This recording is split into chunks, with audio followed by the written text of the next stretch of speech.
Hello বন্ধুরা, কেমন আছো সবাই? আশা করি সবাই ভালো আছো আর আমিও খুব ভালো আছি। তরিস ওয়ার্ল্ডের নতুন একটা ভিডিওতে তোমাদের সবাইকে স্বাগত। আর যারা ফেসবুক থেকে দেখছো তাদেরকেও অনেক ভালোবাসা। তোমরা যেভাবে আমাকে সাপোর্ট করছো এভাবেই আমাকে একটু সাপোর্ট করো, যাতে করে আমি আমার ফেসবুক আর ইউটিউবটা খুব ভালোভাবে কন্টিনিউ করতে পারি। টরিস ওয়ার্ল্ডে স্বাগত তো তোমাদের সবাইকে প্রথমেই বলে দিলাম, আর যারা ফেসবুক থেকে দেখছো তাদেরকেও অনেক ভালোবাসা। চলো এবার ড্রয়িং ভিডিওটা নিয়ে কিছু কথা বলা যাক। হ্যাঁ, এটা কিন্তু আজকের আরেকটা নতুন ড্রয়িং ভিডিও নিয়ে আমি চলে এসেছি। আর এই ধরনের ড্রয়িং ভিডিও কিন্তু আমি আগে একটাও শেয়ার করিনি। আমি সবসময় চেষ্টা করি তোমাদের সাথে নতুন কিছু শেয়ার করার, যাতে করে আপনারা বাড়িতে বসেই ছোট ছোট বাচ্চাদেরকে খুব ভালোভাবে ড্রয়িং শেখাতে পারেন। আর আমার কিছু ছোট ছোট স্টুডেন্ট আছে, তাদেরও বুঝতে খুব সুবিধা হয়, সেই জন্যই কিন্তু আমার খুব সহজে আঁকা ভিডিওগুলোই আমি তোমাদের সঙ্গে শেয়ার করি। তো সেরকমই আজকের ভিডিওটা একটু অন্যরকম হতে চলেছে। আগের একটা ভিডিও আমি এই ধরনের শেয়ার করিনি। আগের সমস্ত ভিডিওই খুব সহজেই আঁকানো ছিল, সেগুলোর সাথে আমি আজকের ভিডিওটাও শেয়ার করছি। তো আগের যে সমস্ত ভিডিওগুলো ছিল সেই সমস্ত ভিডিওতে আমি কখনোই কোনো নেচারের ছবি তোমাদেরকে দেখাইনি, কিন্তু অনেক ইউটিউবের অনেক পুরনো ভিডিও যেগুলো আছে তোমরা দেখতে পারবে।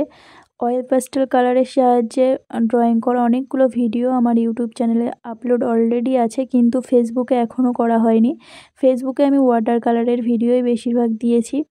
তো আজকে সেই জন্য ফেসবুকে যে ওয়াটার কালারের ভিডিওগুলো আগে যেমন দিয়েছিলাম তার থেকে একটু অন্য রকমের ভিডিওই আমি এখানে তোমাদের সঙ্গে শেয়ার করছি। আজকে একটা প্রাকৃতিক সিনারি তোমাদের সঙ্গে শেয়ার করব। তো প্রথমেই পেন্সিল দিয়ে খুব হালকাভাবেই আমি এঁকে নিয়েছিলাম। আমাদেরকে সবসময় মনে রাখতে হবে জল রং করার ক্ষেত্রে পেন্সিলের কোনো রকম দাগ যেন বোঝা না যায়। সেই জন্যই কিন্তু আমরা খুব চেষ্টা করব যে পেন্সিল দিয়ে একদম হালকাভাবে এঁকে নেওয়ার। আর যাদের খুব অসুবিধা হয় তারা পেন্সিল দিয়ে যদি ডিপ করে এঁকে ফেলো, তো রাবার দিয়ে সেই ছবিটা মুছে যে ছাপটা থাকবে সেই ছাপের ওপর দিয়ে কিন্তু তোমরা ড্রয়িং ভিডিওটা করতে পারো বা ড্রয়িংটা কন্টিনিউ করতে পারো। ছোট বাচ্চাদের ক্ষেত্রে এই একটা টিপস আমি তোমাদের সঙ্গে শেয়ার করলাম। তো পুরো ভিডিওটা কিন্তু না দেখলে তোমরা বুঝতে পারবে না, সেই জন্য আমি বারবার বলছি পুরো ভিডিওটা দেখে তারপর কিন্তু like, comment, share and subscribe করে দিও। প্রাকৃতিক যে সিনারিটা এখন তোমাদের সঙ্গে শেয়ার করছি তার আকাশটা আমি সবার প্রথমেই করে নিয়েছিলাম। তো সবসময় যেটা করতে হয়, যে কোনো জল রঙের ক্ষেত্রে যে অংশটুকু আমরা কালার করব সেই অংশটুকুতে কিন্তু আমরা প্রথমে জল দিয়ে একটু তুলির সাহায্যে সেই জায়গাটাতে জলটা দিয়ে নেব। তারপরেই কিন্তু আমরা এখানে রং ব্যবহার করব। তো রং ব্যবহার ক্ষেত্রেও প্রথমে যে আকাশের কালারটা আমি করেছি সেখানে স্কাই ব্লুর সাথে জল মিশিয়ে একদম হালকা কালার করে নিয়েছিলাম। তারপর তুলির সাহায্যে কিন্তু তোমরা দেখতেই পেলে যে কিভাবে আমি আকাশের কালারটা কন্টিনিউ করেছি। কোনো কোনো জায়গাতে খুব বেশি রং আমি ইউজ করেছি, আবার কোনো কোনো জায়গাতে খুব হালকাভাবে কালারটা করার চেষ্টা করেছি। যেমন তোমরা একটু খেয়াল করলেই দেখতে পারবে কিছু কিছু অংশে কিন্তু একদম ডিপভাবে আকাশি কালারটা বোঝা যাচ্ছে। সেক্ষেত্রেও কিন্তু আকাশি কালারের সাথে জল মেশানো ছিল, কিন্তু সেই জায়গাতে আমি একটু জল মিশিয়ে হালকা করে কালারটা করে নিয়েছি। আর বাকি যে অংশগুলো ছিল সেই অংশতে কিন্তু আরও বেশি করে জল মিশিয়ে একদম হালকা কালারটা করে নিয়েছি। তো পুরো আকাশটা তোমরা বুঝতে পারলে যে কিভাবে করা হয়েছে। যদি কেউ না বুঝতে পারো তাহলে কিন্তু কমেন্টে অবশ্যই জানিও, আমি চেষ্টা করব তোমাদেরকে আরেকবার বুঝিয়ে বলার। তারপর যে নারকেল গাছটা এখানে তোমরা দেখতে পাচ্ছ সেইটা কালারটা আমি এখন করছি। গাছের পাতাগুলো অলরেডি করা হয়ে গেছে, গাছের গুঁড়িটার কালারটা এখন হচ্ছে। তো গাছের গুঁড়িটা কালার করতে করতে তোমাদেরকে আমি পাতাটা কিভাবে কালার করেছি সেটা বলি। প্রথমে কিন্তু ডিপ সবুজ আমি ইউজ করিনি, প্রথমেই আমি একদম লাইট সবুজ যেটা থাকে সেটা কিন্তু কালারটা করেছি। তো তোমাদের কাছে যদি লাইট কালারটা না থাকে তোমরা ডিপ সবুজের সাথে সাদা রং মিশিয়েও হালকা কালার করে নিতে পারো, বা ডিপ সবুজের সঙ্গে হলুদ রং মিশিয়েও কিন্তু এখানে কালারটা করে নিতে পারো। তো আমি এখানে ডিপ সবুজের সঙ্গে হলুদ রং মিশিয়ে আর জল মিশিয়ে কিন্তু একদম হালকা কালার করে নিয়েছি। তারপর কিন্তু গাছের পুরো পাতাগুলো কালার করেছিলাম। তারপর এখানে ডিপ সবুজ দিয়ে পুরো পাতাতে আরেকবার করে আমি তুলি দিয়ে খুব ছোট ছোট করে পাতার দাগগুলো টেনে দিয়েছি, যাতে করে দেখতে পাতাগুলো একদম রিয়েল মনে হয় আর ছবিটাও খুব সুন্দর মনে হয়। তো গাছের পাতাগুলো কালার করার পর এবার আমি কালার করছি গাছের গুঁড়িটা। গাছের গুঁড়িটা এখানে কালার করার জন্য প্রথমেই কিন্তু ডিপ কালার ইউজ করা হয়নি। সবসময় মনে রাখতে হবে যে কোনো কালার করার ক্ষেত্রে আমরা কখনোই ডিপ কালার আগে ইউজ করব না, সবসময় লাইট কালার থেকে শুরু করব, তারপরেই কিন্তু ডিপ কালারটা আমরা করব। তো লাইট কালার বলতে এখানে আমি হালকা ব্রাউন কালারের সাথে জল মিশিয়ে একদম লাইট কালার করে নিয়ে গাছের কালারটা করেছি। তারপর কিন্তু ডিপ যে ব্রাউন কালারটা ছিল সেই কালারটা দিয়ে আমি এক সাইডটা কালার করে নিয়েছি। তারপর ব্ল্যাক দিয়ে ছোট ছোট দাগ করে দিয়েছিলাম যাতে গাছটা দেখতে অনেক সুন্দর লাগে। তো এখানে গাছের কালারটা তোমরা দেখে বুঝতেই পারছো যে গাছটা দেখতে কত সুন্দর হয়েছে।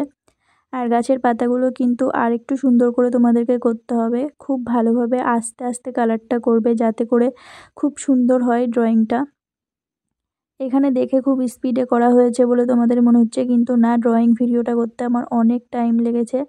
আর যেহেতু নেচারের কোনো ভিডিওই আমি আগে আপলোড করিনি তোমাদের সাথে, সেই জন্য চেষ্টা করেছি আজকের ভিডিওটা একটু অন্যরকম করার, যাতে করে তোমাদের খুব ভালো লাগে। আর পুরো ভিডিওটা কিন্তু অবশ্যই দেখো আর দেখে জানিও তোমাদের কেমন লাগলো।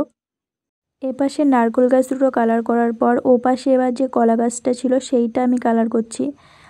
সেক্ষেত্রে কিন্তু পেন্সিলের যে দাগগুলো দেওয়া ছিল ক্যামেরাতে ততটাও হয়তো ভালোভাবে বোঝা যাচ্ছিল না, কিন্তু আমি বারবার বলছি যে কোনো ছবি আগে থেকে পেন্সিল দিয়ে এঁকে নেওয়াই ভালো। সেক্ষেত্রে যদি কোথাও কোনো ভুল থাকে সেটা কিন্তু আমরা ঠিক করতে পারবো। তো কলা গাছটার ক্ষেত্রেও কিন্তু আমি প্রথমেই একদম লাইট গ্রিন কালারটা করে নিয়েছিলাম মাঝখানে, তারপর মাঝের দুটো পাতাতে, আর একদম নিচের পাতা দুটোতে কিন্তু আমি ডিপ গ্রিন কালারই করেছি। পাশে দুটো ঘর ছিল, তো একটা ঘরের চালটা আমি একদম রেড কালার দিয়ে আর সাইডের দিকে একটু হালকা কালার দিয়ে করে নিয়েছি, মানে রেড কালারের সাথে জল মিশিয়ে কালারটা করেছি। তারপর তার সাইডের যে ঘরটা ছিল সেই ঘরটাতে কিন্তু আমি ওপরটা খড়ের ঘর রাখার চেষ্টা করেছি, সেই জন্য কিন্তু ডিপ ব্রাউন কালার দিয়ে করে নেওয়া। আর ঘরের ভিটগুলোও কিন্তু ডিপ ব্রাউন কালার দিয়ে করে নেওয়া হয়েছে। একটা ঘরের একটা সাইড আমি ব্রাউন কালার রেখেছি, মানে ব্রাউন কালারের সাথে জল মিশিয়ে একদম হালকাভাবে করেছি দেওয়ালগুলো। ঘরের কালারের ক্ষেত্রে কিন্তু আমি এখানে ইয়েলো কালারটা ব্যবহার করেছি, তো ইয়েলো কালারের সাথে কিন্তু জল মিশিয়েই কালারটা করা। তারপর দূরের যে জঙ্গলগুলো হয় সেই জঙ্গলগুলো কালার করার ক্ষেত্রে এখানে আমি সবার প্রথমে ডিপ সবুজ কালারটা ইউজ করছি। তোমাদের যাদের কাছে ডিপ সবুজ কালার থাকবে না তারা কিন্তু আকাশি কালারের সাথে জল মিশিয়েও এই ধরনের কালারটা করে নিতে পারো, সেক্ষেত্রেও কিন্তু খুব একটা অসুবিধা হবে না। তো ডিপ গ্রিন কালারটা ইউজ করার পর এখানে লাইট গ্রিন কালারটা ইউজ করছি। লাইট গ্রিন কালারটা ইউজ করার সময় তুলিটা আমাদেরকে এমনভাবে ইউজ করতে হবে যাতে দূরের গাছগুলো দেখতে গাছের মতো মনে হয়, মানে একটু ছোট বড় করে আমাদেরকে দাগগুলো দিতে হবে যাতে করে দেখতে বেশি সুন্দর হয়। তো সেগুলো করার পর আমি এখানে গাছগুলো যাতে আরও ভালোভাবে বোঝা যায় সেই জন্য কিন্তু কয়েকটা গাছের গুঁড়ি করে দিয়েছি, সেগুলো কিন্তু একদম ডিপ ব্রাউনের সাথে ব্ল্যাক কালার মিশিয়ে করে দেওয়া হয়েছে। তারপর এখানে যে পাহাড়গুলো ছিল সেই পাহাড়গুলো কালার করছি। পাহাড় কালার করার ক্ষেত্রে কিন্তু আমাদেরকে এখানে প্রথমেই ডিপ ব্রাউন কালারের সাথে ব্ল্যাক কালার মিশিয়ে এরকম একটা ডিপ কালার করে নিতে হবে, তারপরেই কিন্তু পাহাড়গুলো কালার করতে হবে।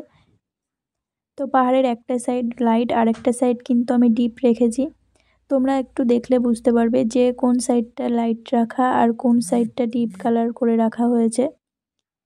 তো পুরো সমস্ত পাহাড়টা কালার করার পর এবার আমি পাহাড়ের নিচের যে জায়গাগুলো ছিল, মানে ফাঁকা জমি যে কালারটা ছিল সেই কালারটা এখানে আমি ডিপ সবুজ কালার দিয়ে করে নিলাম, যাতে করে দূরের পাহাড় আর বাড়িগুলো দেখতে অনেক সুন্দর লাগে, মানে ওটা দূরেই যে করা হয়েছে সেটা বোঝা যায়, সেটা বোঝানোর জন্যই কিন্তু কালারটা করা। তারপর নিচে এখানে জলের রং করা ছিল, আসলে এটা নদী করার চেষ্টা করেছিলাম সেই জন্যই এখানে আমাদেরকে এখন জল রংটা করতে হবে। তো সবার প্রথমে তোমরা দেখেই নিলে আমি কিন্তু তুলিতে জল দিয়ে আগে সেই জায়গাটা ভালো করে ভিজিয়ে নিলাম, তারপর কিন্তু এখানে কালারটা ইউজ করা হচ্ছে।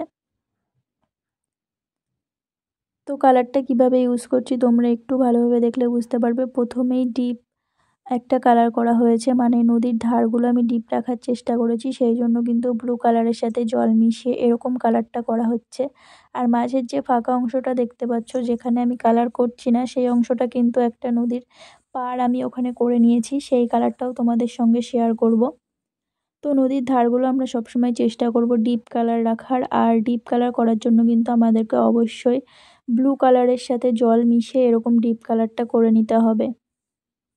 আর যেখানে আমরা লাইট কালার রাখতে চাচ্ছি সেই জায়গাগুলোতে কিন্তু কোনো রকম জল ব্যবহার করব না, শুধুমাত্র জল নয়, কোনো রকম রং ব্যবহার করব না, শুধুমাত্র জল দিয়ে সেই জায়গাগুলোতে একটু মিক্স করে দিলেই কিন্তু আমাদের সুন্দর কালারটা হয়ে যাবে।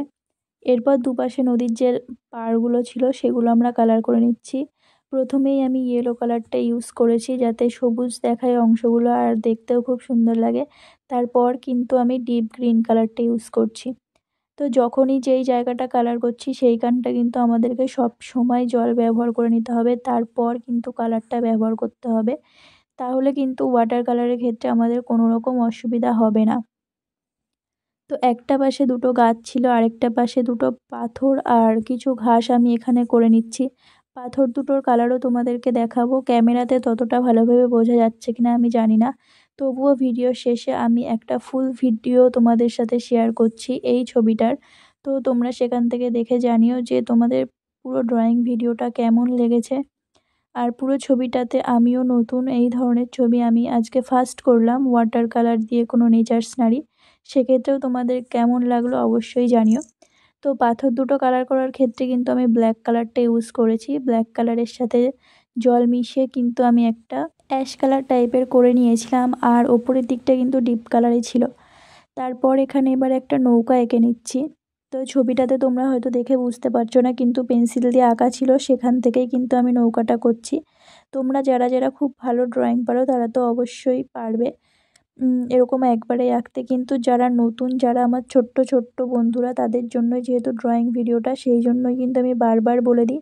আর যতটুকু যা টিপস দেওয়ার দরকার সেগুলোও কিন্তু ভিডিওতে আমি বলে দেওয়ার চেষ্টা করি। তো নৌকাটা যেহেতু আগে থেকেই আঁকানো ছিল সেই জন্য ওপরটায় আমি প্রথমে কালার করেছি হালকা ব্রাউন কালার দিয়ে, নৌকার ওপরের অংশটা কালার করে নিয়েছিলাম। তারপর কিন্তু রেড কালার দিয়ে বাকি যে অংশটুকু ছিল সেই অংশের ওপরটা ডিপ কালার রেখে নিচের অংশটুকু কিন্তু আমি জল দিয়ে করে নিয়েছিলাম, যাতে করে দুটো কালারের ভেতরে কোনো রকম পার্থক্য না থাকে, দুটো কালার যেন খুব ভালোভাবে মিশে যায়। তো এখানে তোমরা দেখতেই পাচ্ছ। তারপর পুরো নৌকাটা আমি ডিপ ব্রাউন কালার আর ব্ল্যাক কালার দিয়ে করে নিলাম। আর ওপরের যে অংশটা ছিল সেই অংশে একটু রং ভালোভাবে মেশানোর জন্য আমি আরেকবার করে ওখান থেকে তুলিটা ভালোভাবে টেনে দিয়েছি। এরপর আমাদেরকে পুরো জলটা সম্পূর্ণ করতে হবে, সেই জন্য কিন্তু আমি ওপরের দিকে যেভাবে জলটা কালার করেছিলাম ঠিক নিচের দিকেও সেমভাবে আমি জলটা এখানে কালার করে দিচ্ছি। স্কাই ব্লু কালার যদি তোমাদের কাছে না থাকে তাহলে কিন্তু অবশ্যই তোমরা ডিপ ব্লু কালারের সাথে জল মিশিয়ে এরকম কালার করে দেবে। যেহেতু নৌকা যেই জায়গাটাতে আছে আমি একটু ডিপ কালার রাখার চেষ্টা করেছি, সেই জন্য সবসময় চেষ্টা করছি নৌকার আশেপাশের জলের কালারগুলো এরকম ডিপ রাখার। আর জলগুলো একটু ঢেউ খেলানো টাইপের করতে হবে যাতে করে দেখতে আরও বেশি সুন্দর লাগে। ডিপ ব্লু কালারটা কিন্তু আমাদেরকে খুব ভালোভাবে ইউজ করতে হবে, যেন কোনো রকম কোনো রঙের ভেতরে পার্থক্য না থাকে, খুব ভালোভাবে যেন মিশে যায় সেইটাও আমাদেরকে খুব ভালোভাবে নজর রাখতে হবে। তো এখানে নৌকাটা কালার করার পর পরে যে পাড়ের কালারটা ছিল বাকি সেইটা আমি এখন করে নেব। তোমরা ভিডিওর লাস্টে সেটা দেখতেই পারবে। তো সেই কালারটা করার জন্য কিন্তু আমি ডিপ ব্রাউন কালারটার সাথে জল মিশিয়ে কালারটা করেছিলাম। আর সেখানে green colour, deep green colour আর লাইট গ্রিন কালারটা ব্যবহার করা হয়েছে।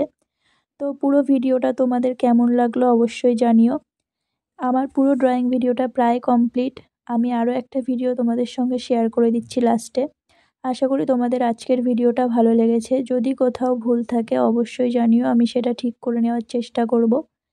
আর আজকের ভিডিওটা তোমাদের কেমন লাগলো জানাতে ভুলো না। ভালো লাগলে অবশ্যই like, comment, share and subscribe করে দিও। তো আজকের মতো এই পর্যন্তই। সবাই ভালো থেকো।